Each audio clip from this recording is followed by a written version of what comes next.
Chronicles of an Artsy Autism Mom.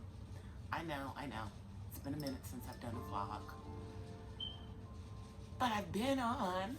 You see me every day. I'm doing live streams, but this one is gonna be about the dark side of autism. So, let me go get myself some tea, and y'all watch the intro, and I'll be right back.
Ginger tea today, and somewhere I think over here are all the ways to follow me on all social media platforms, including this one.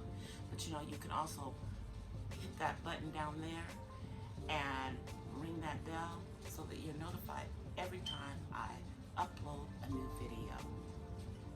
So today I'm going to talk about the dark side of autism. Let me take a drink of this tea before I start.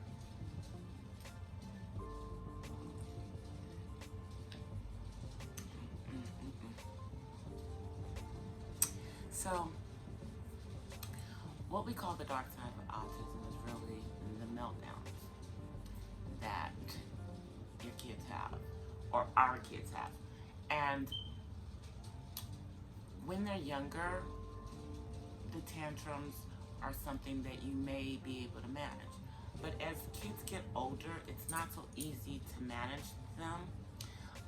In the situation with my son, we did have a few of, you know, the normal tantrums that you have from younger kids when he was younger. But we didn't really have what I would consider the true meltdowns until he really hit around puberty. And at first they were very, very scarce, but when they would happen, it would be bad, because he would try to not only injure himself, but he would also try to lash out at other people. And as my son was getting to puberty, I'm not a little woman by any means,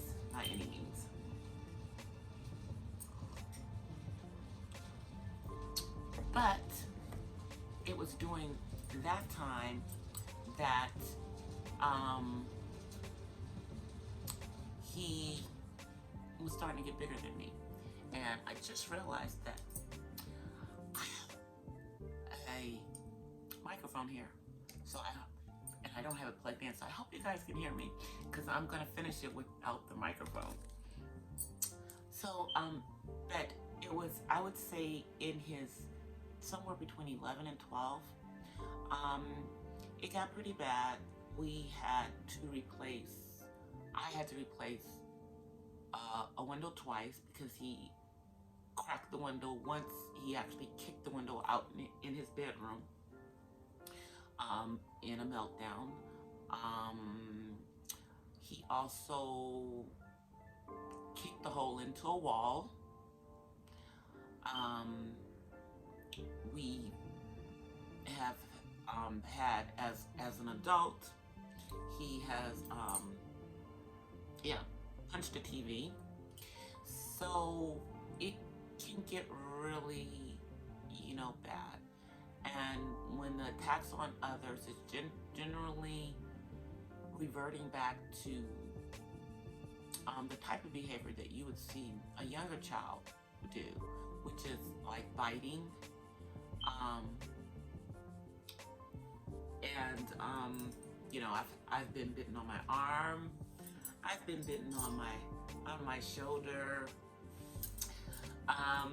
One bite was bad enough that the muscles in the arm, and I believe it was in my left arm, and I'm left-handed, were so badly damaged that I had to wear a sling for a couple of days, well, for a couple of weeks, really. And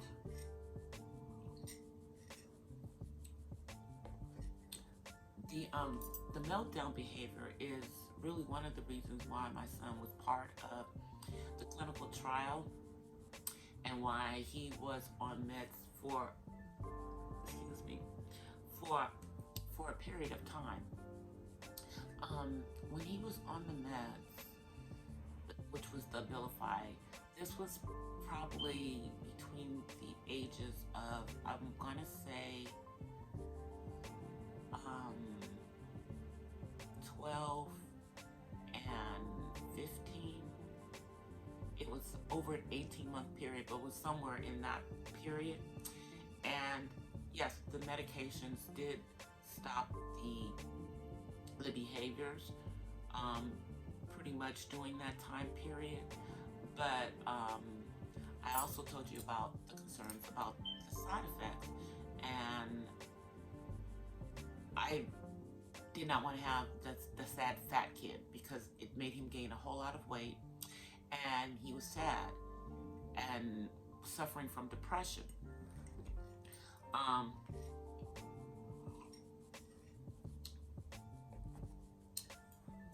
With the meltdowns, a lot of times the person having the meltdown, either as a child or adult, really can't control it during that time period without some behavioral intervention.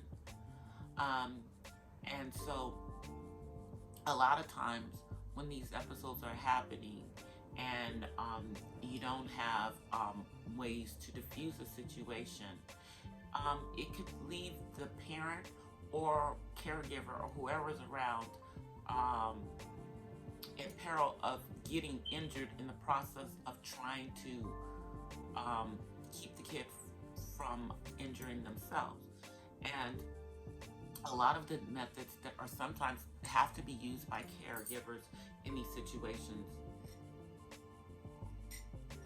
especially with the more severely autistic individuals, is pretty much similar to the kind of restraint that you put a patient who is in psychiatric care when they're having a psychiatric episode, because they could potentially, it can possibly look like a psychiatric episode, but it's not. It's autism, it's a behavior, and it's really, it can be sparked by a lot of different things. Either they don't want to do something, it could be an overload of the environment that they're in, and usually you do see a precursor before the actual meltdown happens. I know, like with my son, who is verbal, generally he'll go through some hitting himself, talking to himself, telling him, trying to calm himself down, really saying, I told you not to do that. Don't do that. Stop it. Stop it. Stop it. Literally, he'll go through those behaviors. And I know, like, those of you who listen to my live streams probably don't really hear him talking that much because he just chooses not to talk during the live streams. But he does talk. And generally when he's having one of those episodes, part of it is him talking to himself, you know, in the third person to stop doing something. But it also dealing with the meltdowns, there are resources and there are steps that parents should be taking in dealing with this, because this is not something that you as a parent can deal with on your own or should be trying to deal with on your own. Generally, what is really required is some type of intense ABA, which is adaptive behavior therapy. For children, it's a lot easier to get because it's part of their education plan. And if you live in a state like where I live, the regional center will also help you in making sure that happens in the school setting. But when you're talking about someone who is aged out of school and they're now an adult and you're still dealing with meltdowns or tantrums, adult tantrums, this dark side, and you do, and it is something that happens even with individuals that are high functioning. So what you really want to do is get them into some ABA even if they're an adult, because ABA therapy is something that can benefit no matter how old the individual is. And it's not really something that's specifically for people who are autistic, but they found that it really, really does work with people on the autism spectrum in a lot of different ways, including helping to mainstream. I know this is my tea time, so you forgive me for drinking my tea throughout the video. But you really want to get behavior therapy in place. Now I do know that, like here in the area that I'm in, we're going to be getting that through the regional center, assistance through the regional center, and then we're also going to be looking at Living Skills, which is a service through CARD, which is the Center of Autism Research and Development, and they do have facilities all over the country. The Living Skills is something that providers can do, parents can use it, everyone, including the person who has the autism, to help them with different living skills and also with helping with behaviors. So that's part of what we're going to be using. Also, we're also going to be helping him with getting some ABA and another service that is going to be available for my son, because I'm here, is something that's called CPR, which is critical care, and that would be in the instances when the ABA methods may not be working or are not working, and we don't have time to get to the ABA center, and it could be in the middle of the night and something's happening. That's the critical care. They're the ones who come. They're the ones who help you to evaluate the situation to see if it's something that realistically you have to make a determination whether law enforcement should be involved, especially when you're talking about someone who is an adult on the autism spectrum. Because of, obviously, my concerns about the training of law enforcement in dealing with adults with autism, that would be the last place that I would call in the situation of dealing with my son or any other adult who is having a meltdown that has autism.